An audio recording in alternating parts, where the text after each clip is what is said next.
我不是说了晚上见吗？我不是也说了，我晚上没空吗？还有，你怎么知道我在这儿？你和叶云情同手足，你若回天启要做的第一件事，定是来看我的。这些事情都是师父告诉你的。你现在可以相信了吧？我真的是受如仙之托来帮你的。你还有别的要求吗？听说你酿的酒很好喝，我教你内功，你送我美酒，如何？一言为定。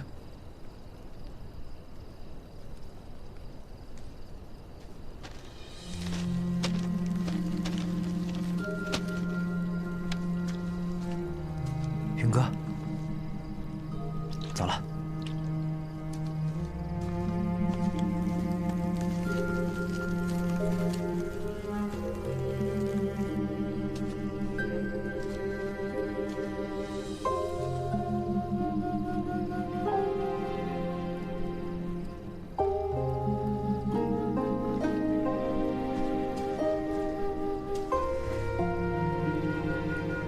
父亲，母亲，孩儿不想今天才来看你们。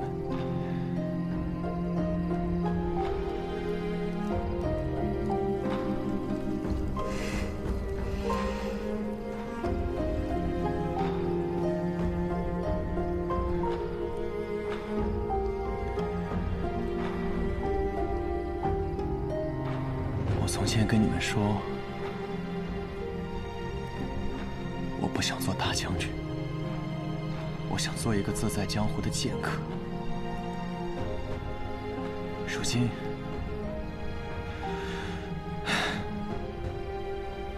我也算完成了一半。今天来看你们，也没带什么好东西啊。我给你们舞一回剑吧。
来吧，选一坛吧。一坛可不够啊。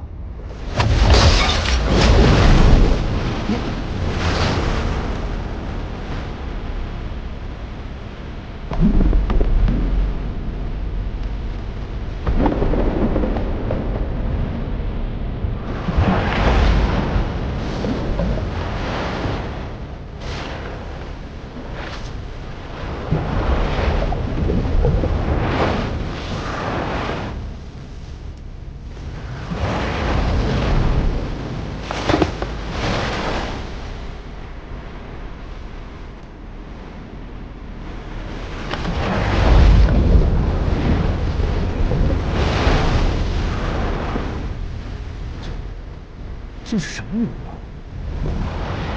这是你马上要学的内功，名字叫落花流水。落花流水。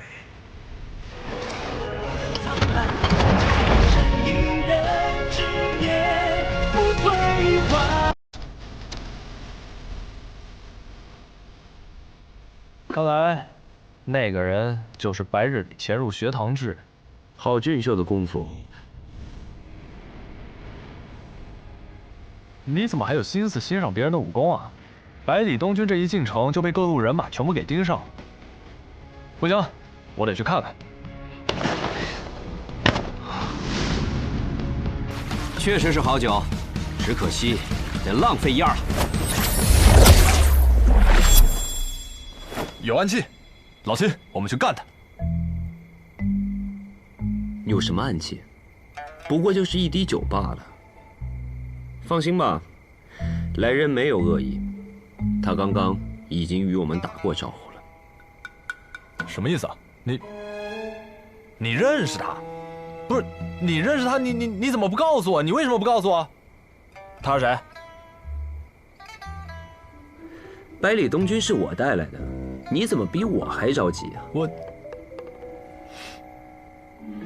来人是白小堂堂主姬若风，他与如仙有一段旧缘，愿意教百里东军如仙的秋水诀。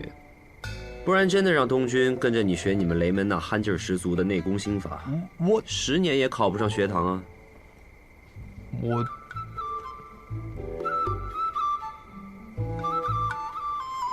我憨吗？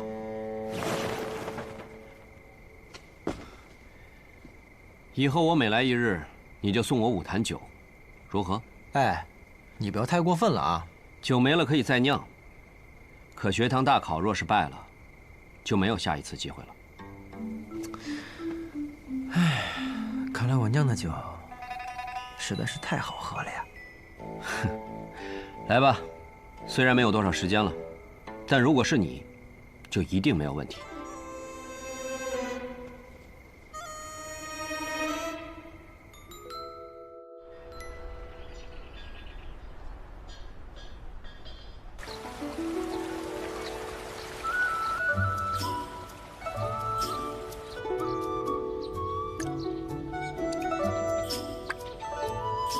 公子，还有3日便是出世了，不知此次出世考题可有眉目啊？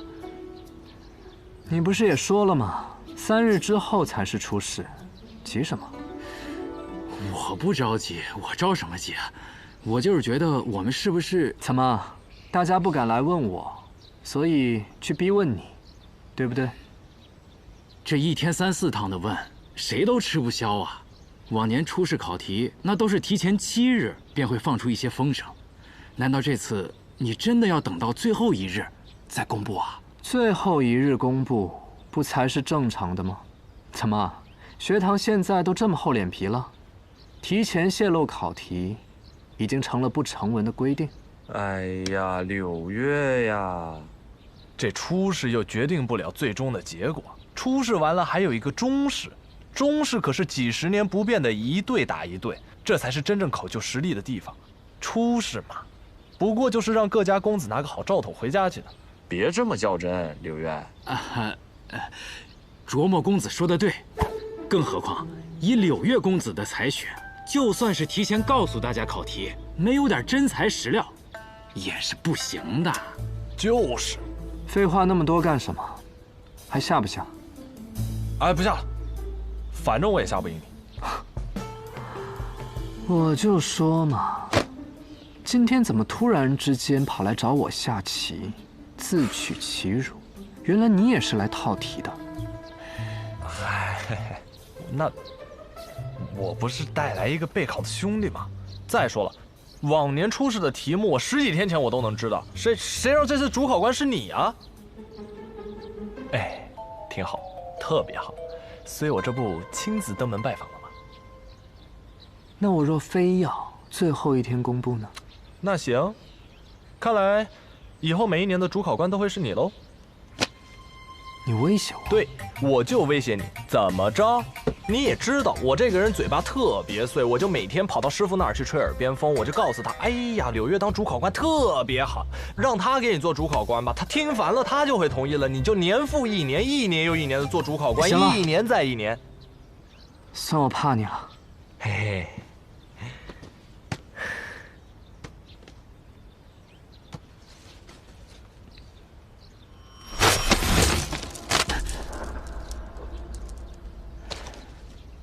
文武之外，啊？没错，就是文武之外。世间大考分为文武2类，但文武之外呢，有那么多有趣的东西，所以呢，我既不考文，也不考武，只要文武之外有能令我折服的东西，这初试我就让他通过。这还不说呢，可这文武之外到底要考什么呀？你要知道，我们学堂要的不仅仅是文武双绝的人，还有有趣的。而这文武之外，考的就是人。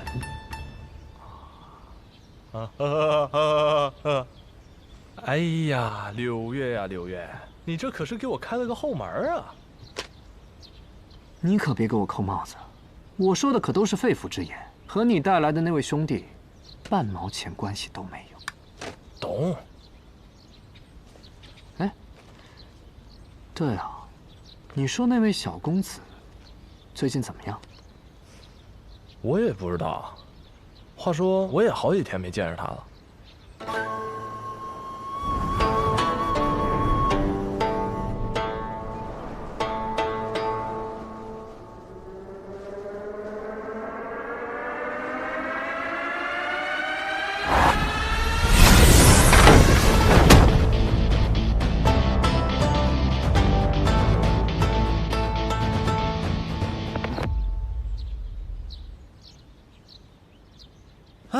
舒服，有了念力就是不一样啊，感觉全身都暖洋洋的。哎，连梦莎今日来学堂了吗？卓墨公子的动向我怎么会知道？没大没小啊！怎么了？今日突然有事找我啊？我有个好消息告诉你。哎呦，巧了，我也有一个好消息要告诉你。真的？你先说。来。初试的题目出来了，出来了，是什么？4个字：文武之外。嘿，嘿，嘿，嘿，你怎么了？你这高兴傻了？这表情。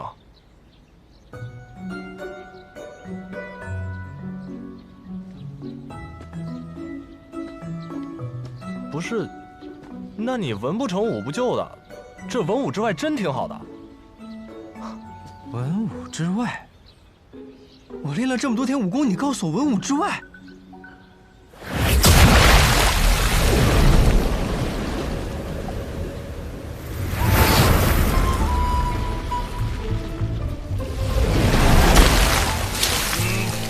去你的文武之外！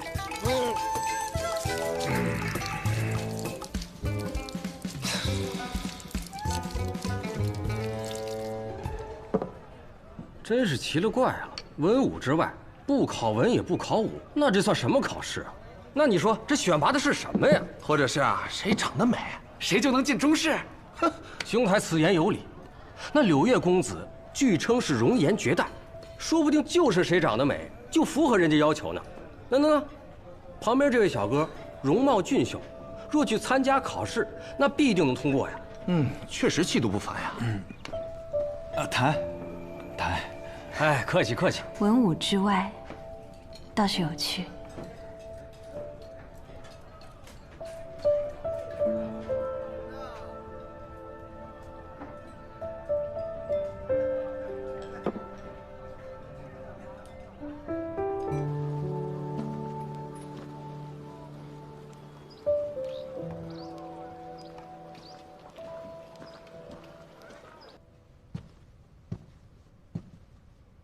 这位小姐，冬日要到了，本店新进了一批布料。老板，帮我做套衣服，很急，我3日内就要。好。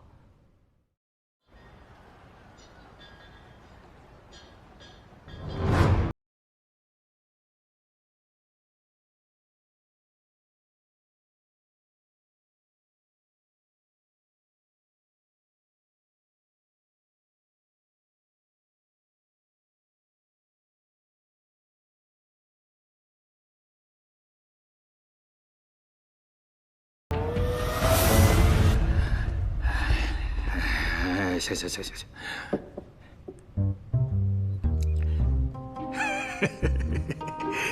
柳月公子啊，特立独行啊！我还是第一次听说啊，把学堂大考放在我的赌坊里。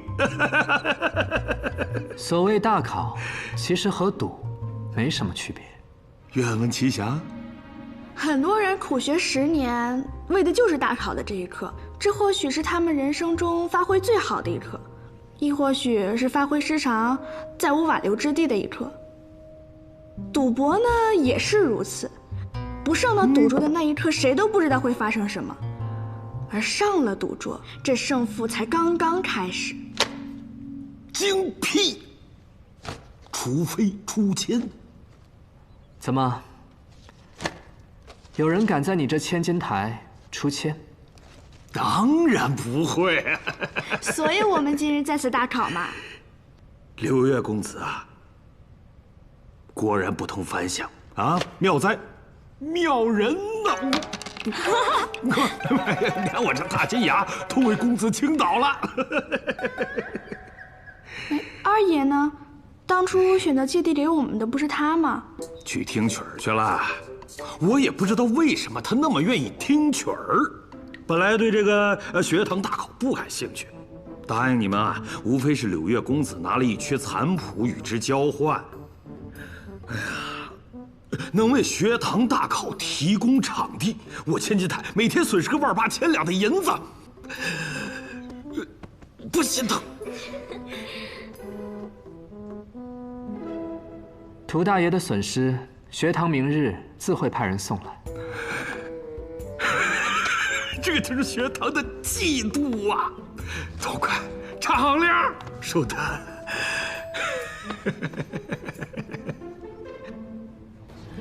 加油！加油！加油！加油！加油！加油！加油！加油！可以的！加油！加油！哎呦！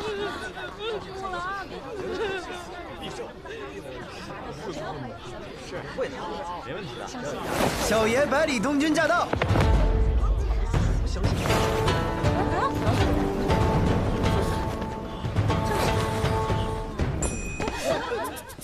又喝多了？谁喝？你是那个剑林的高手，你叫叶鼎之。哦，对对对，叶鼎之。那天我是喝多了，不过我记得你剑术不错，人还挺有趣的。本来我还想跟你交个朋友呢，结果没来得及说话，就被我舅舅给带走了。现在想也不迟啊。成，你也是来参加学堂大考的？自然。参考学员即刻入场。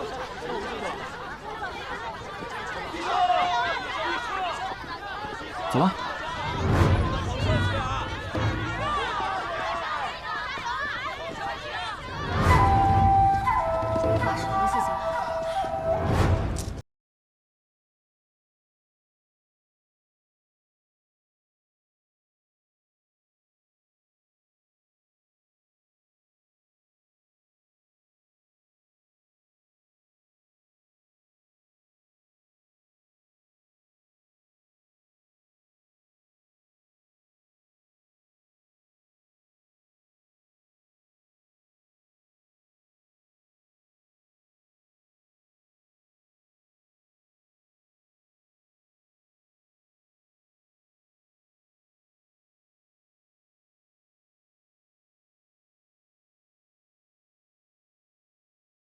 魁首。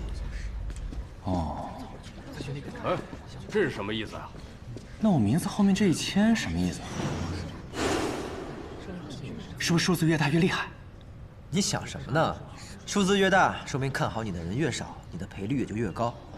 这个时候呢，如果有人押你1两银子，你得了魁首，他就会赢1000两。但是呢，机会小啊，没人愿意去冒这个险。像我就不一样了，我是热门人选。押我的人可多了，所以我的赔率就不……竟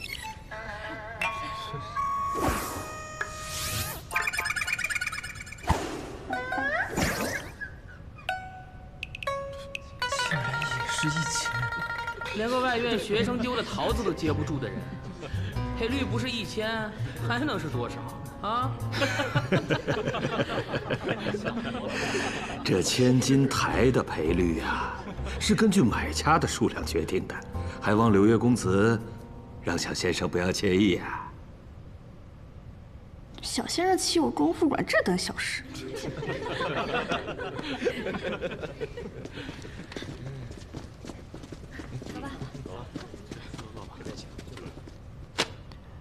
开始吧。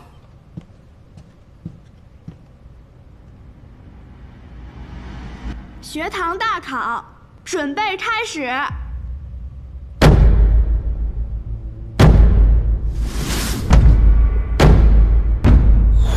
所谓文武之外，便是请诸位在文和武之外，展露一下自己在其他方面令人惊艳的特长。时间为6个时辰，在这6个时辰内，如果有人觉得自己可以交卷了，告诉我们你要展露的是什么，我们呢便会派出相应的考官来进行考验。若通过了考验，即可进入中试。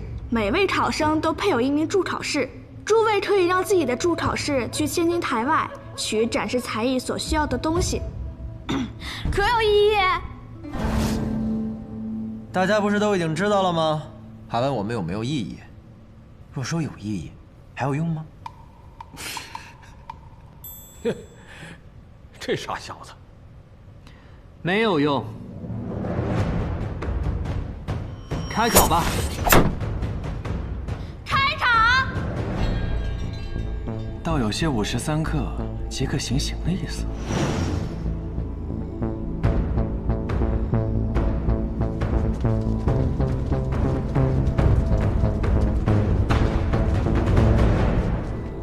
来人！来人！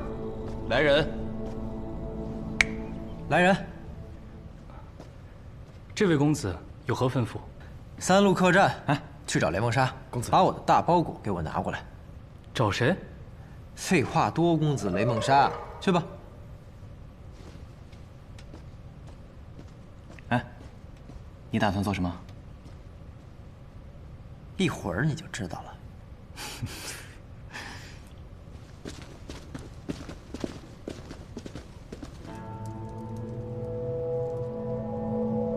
王爷，助考师都已经出发了。也不知道这群人里有没有能助本王登临大宝之人。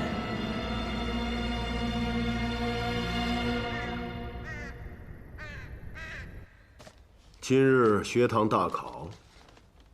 是，陛下。百里洛尘的孙子百里东君也在参考人之里。他怎么也在天启城？是九皇子殿下把他带回天启城的。是不是九皇子殿下也？唉，你把老九想得太复杂了。姑的这个儿子，姑自己知道，他把百里东君带到天启，很可能只是因为欣赏他罢了。他不会与那小子为难的。相反，百里东君若是有事，他会豁出性命去救他。姑倒是有些好奇了。一直听闻百里洛尘那个独孙是有名的纨绔，却没想到突然有一天，他学会了西楚剑歌，又不知为何得到了老九的青眼。陛下似乎很欣赏九皇子殿下。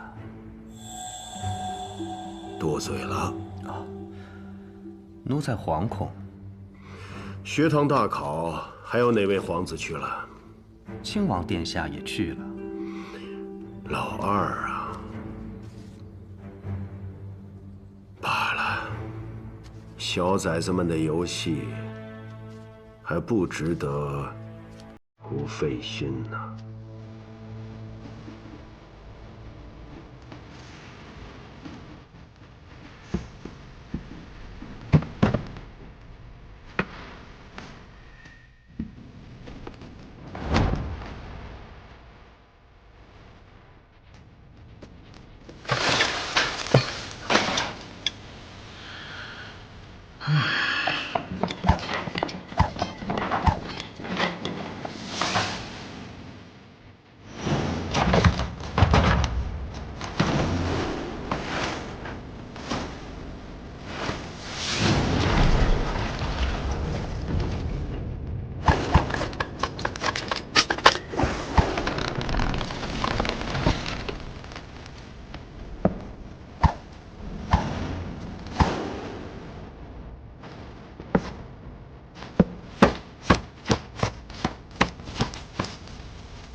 考官，我要交卷。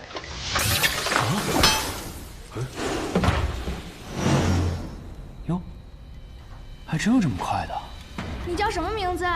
教的又是什么？在下白衣门段白衣，自幼研习骑术。这文武之外，在下要教的就是骑术。可以，请公子赐教。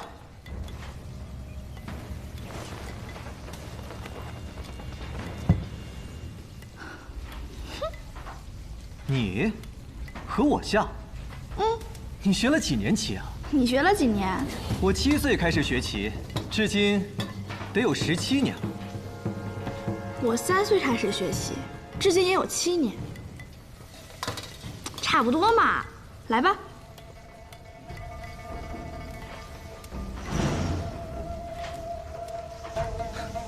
我执黑不办，你先行。好。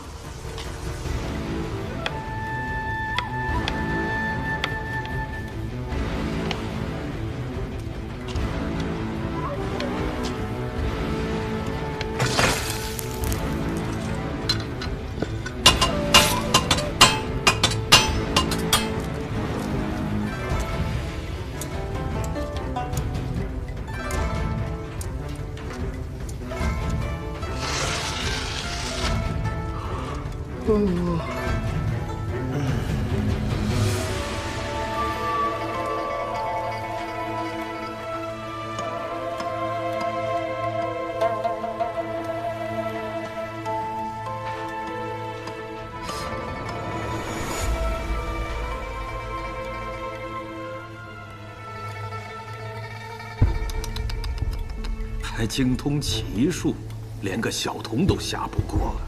能在灵素执黑下坚持这么久，说是精通，不足为过。11年苦修，我竟败给区区一个小童。看似下的是棋，实则展露的是心。一味刚猛，长风一蛇，你的棋艺很好，但你败给灵素，或许是因为你许久未败。倒是天天败。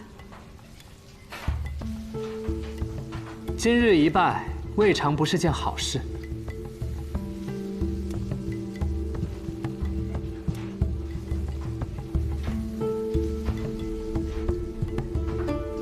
段白衣，记下了。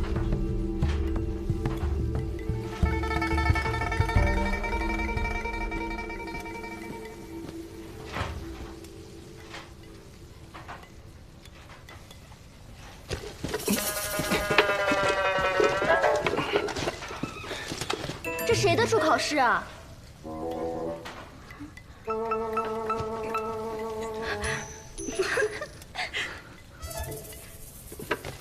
这谁的助考试啊？是准备在初试上表演睡觉吗？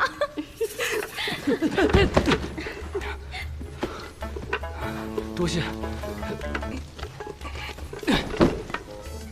原来是他呀！什么都不会，睡觉再合适不过了。怎么，你还真像他们说的，打算在这睡一觉啊？是啊，不过你怎么跟他们一样没见识啊？你还真信呐？玩笑，玩笑。哎，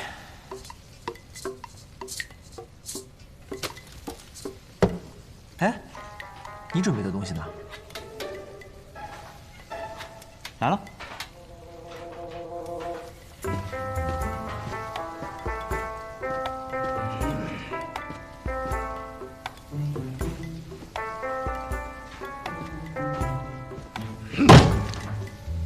这什么呀？刚杀的北蛮羊腿，还新鲜着呢。这就是我准备的东西，有意思。那现在可以告诉我你打算做什么了吧？酿酒。酿酒？我呢，身无长技，只有酿酒这项技艺是我从小锤炼的。既然要比文武之外，自然要拿最拿手的出来。可是酒不是越陈越好喝吗？这6个时辰内就能酿出好酒了？这你就不懂了吧？陈酒有陈酒的酿法，新酒也有新酒的酿法。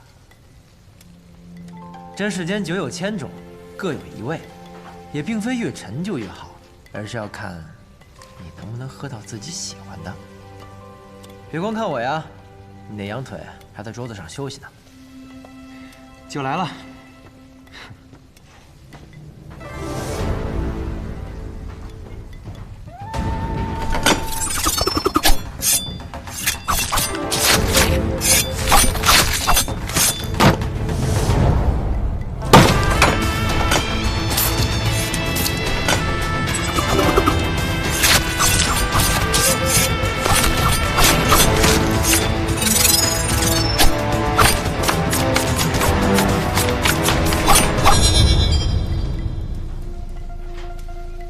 此人不错。这手刀法看起来似乎普普通通，细微处却显露了真功夫，可称得上是高手中的高手。考完给他发帖子吧。那九皇子选中的那位少年，你是说萧若风带回来的那个？父皇遣他去了一趟黔东城，他便带回来这么一个人。你说这人能是什么来头？镇西侯府整个朝堂谁能拉拢得动？更何况这镇西侯是本王登临大宝的最大绊脚石。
嚯，你这可以啊！弄好了？是啊，之后每间隔1个时辰，换一个热水袋就可以了。这可是我的独门秘籍。等我的羊肉烤熟了，咱俩的晚饭就有着落了。羊肉配酒，越过越有。那就要看你的羊肉好不好吃了。唉，不过你说的倒也对，估计咱们2个只能赶个末尾喽。这前排和末尾有什么意义呢？走得能进就是了。谁说没有意义？第一就是第一。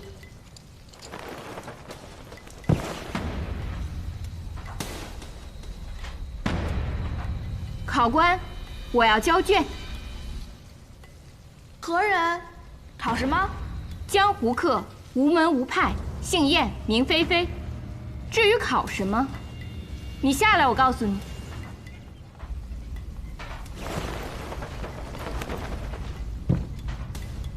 考什么？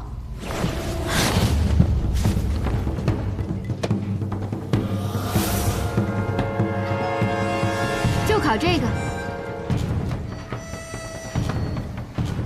你偷东西！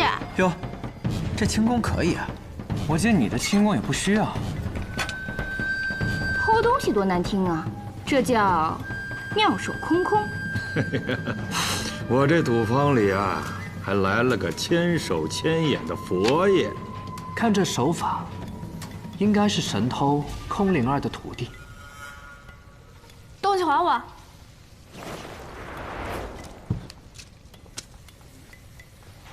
敢问这位童子，我这可算是过了出世。既然你要展露的是这手妙手空空之术，那么我便不是你的陶罐。三秦，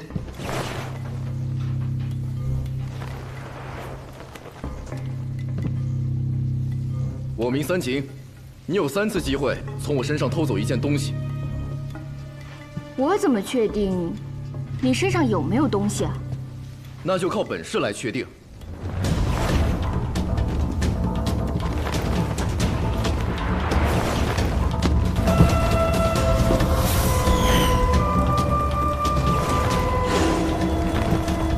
这是轻功，3步追缠。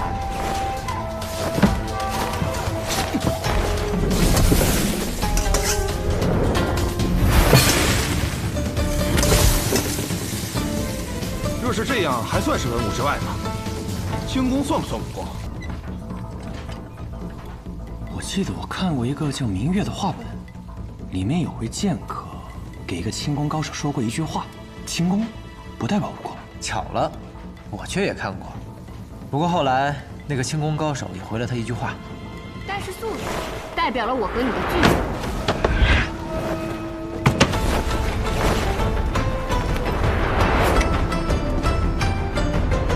三飞燕，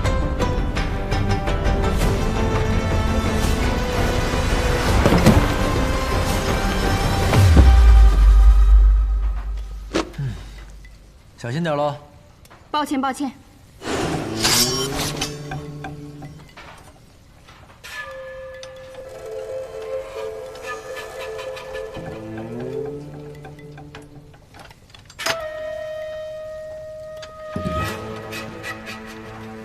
如何？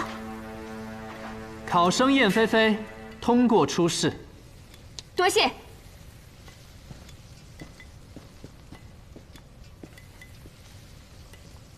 还有，考官，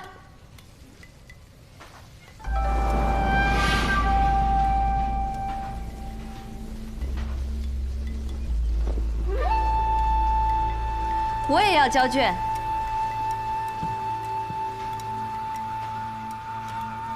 何人？考什么？我叫尹落霞，我来比的是。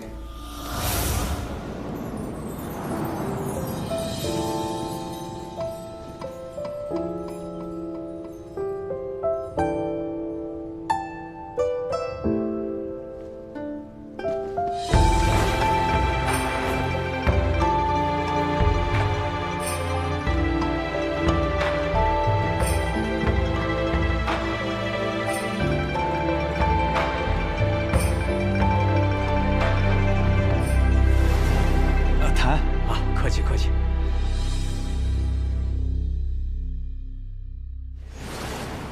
有趣，此人竟是换了个身份。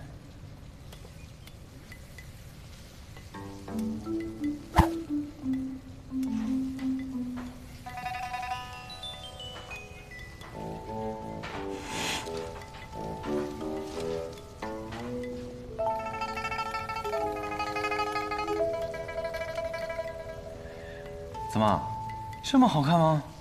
看傻了都。不是，我怎么看他的眼睛那么眼熟？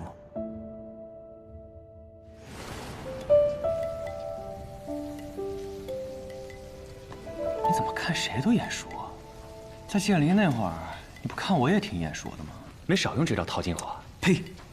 别瞎说。唉，不可能，不可能。她跟仙子姐姐给人的感觉天差地别。